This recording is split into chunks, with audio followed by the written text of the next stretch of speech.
Hi, my name is Kristen McKinney-Baggett. I'm with Yoga Day based in San Antonio, Texas. We work with kids and teenagers and the people that serve them in schools, libraries, hospitals, and with other partnering nonprofit organizations. This session is going to focus on poses that you can do in your chair to develop a strong core. Believe it or not, you can actually work on core strength while you're sitting at your desk. I'll show you how to do it. Let's start, however, by slowing things down. So make your feet hip-width distance apart, hands on your knees, roll your shoulders down and back, close your eyes. Check in on how you feel. Soften your shoulders, lengthen your spine and your neck. Check in on your breath. Let's deepen it. Take a big breath in through your nose and gently let it out. Another big breath in like that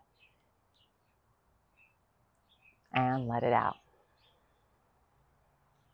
All right, the first exercise that we're going to do sitting in our chair is called seated scissors pose. So we're going to come forward into the chair, lean back just slightly. With many of these postures that we're going to do, simply, I'll show you from the side, leaning back just a little bit without our back touching the chair, you're automatically going to feel your stomach muscles work to make this happen. You can hold on to your armrest here for stability or to the bottom of your chair if you don't have armrest. And then remember, all of this is your choice. So you can lift your legs up high or low or not at all. You can keep them gently resting on the ground.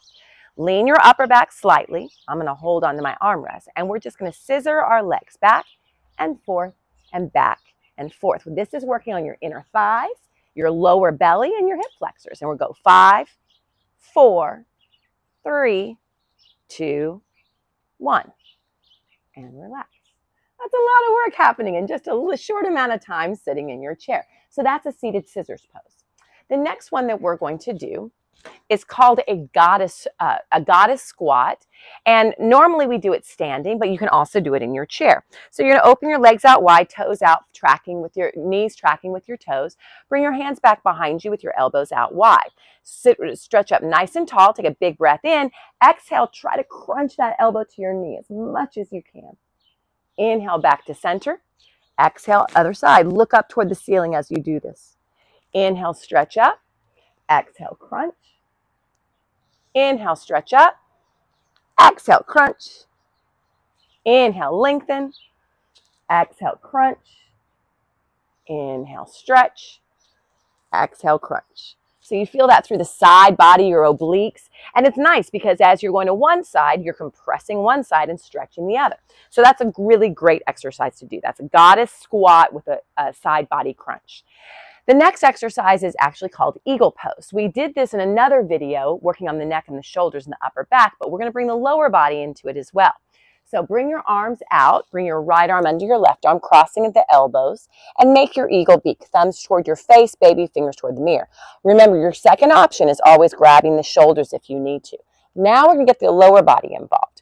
So lift your leg up and over. Now, many times we sit like this, right? But we're going to make it active and mindful. Squeeze your legs together. So as you squeeze your legs together, you're going to feel your inner thighs work as well as your pelvic floor.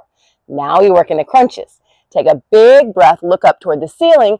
As you exhale, touch your elbow to your knee. Really round. Inhale, stretch up. Exhale and crunch. This also opens up the upper back, stretches through the outer hips. Inhale, stretch up. Exhale, crunch.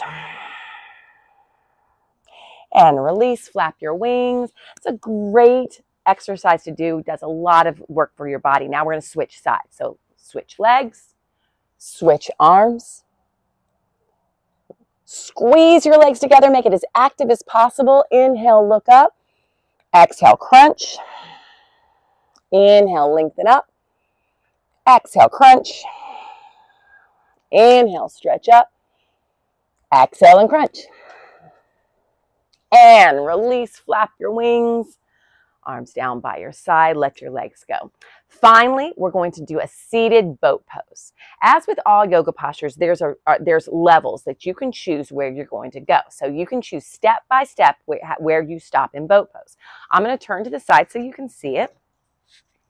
As with the scissors, you're going to come forward into your chair and lean back slightly, really turning those muscles on. And now you can lift one leg up. If you can, lift the other leg up. You can hold behind your knees, trying to keep your spine straight. You can start with the knees bent. The other option is to have your toes lightly touching the ground and just leaning back, or you can alternate here if you'd like. Or if you're following me, you're balancing right here on your chair. Knees bent, or if you want to, you can start to begin to straighten your legs. I can't straighten my legs all the way. And then the final aspect is try to let go and balance. Hold 3, 2, 1, and relax. That's a tough one. We'll do it one more time. Remember your options.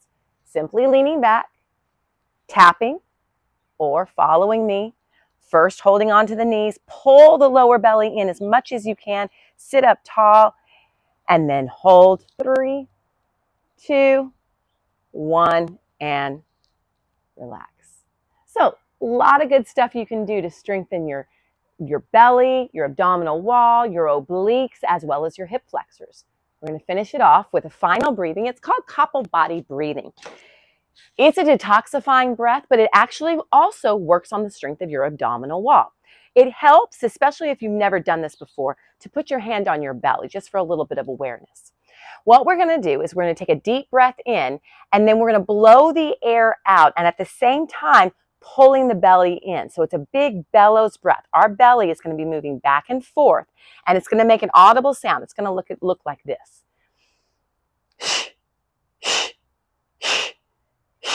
So you really feel your abdominal wall crunching in to blow the air out.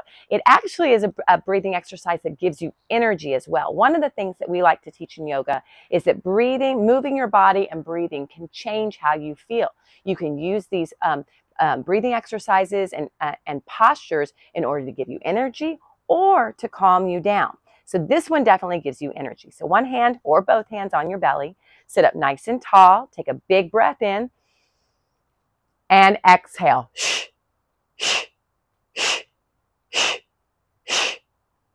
That's Kapalbhati breathing. All right, thank you so much for joining me in this session on chair yoga that you can do to work on your core strength. I'll see you next time.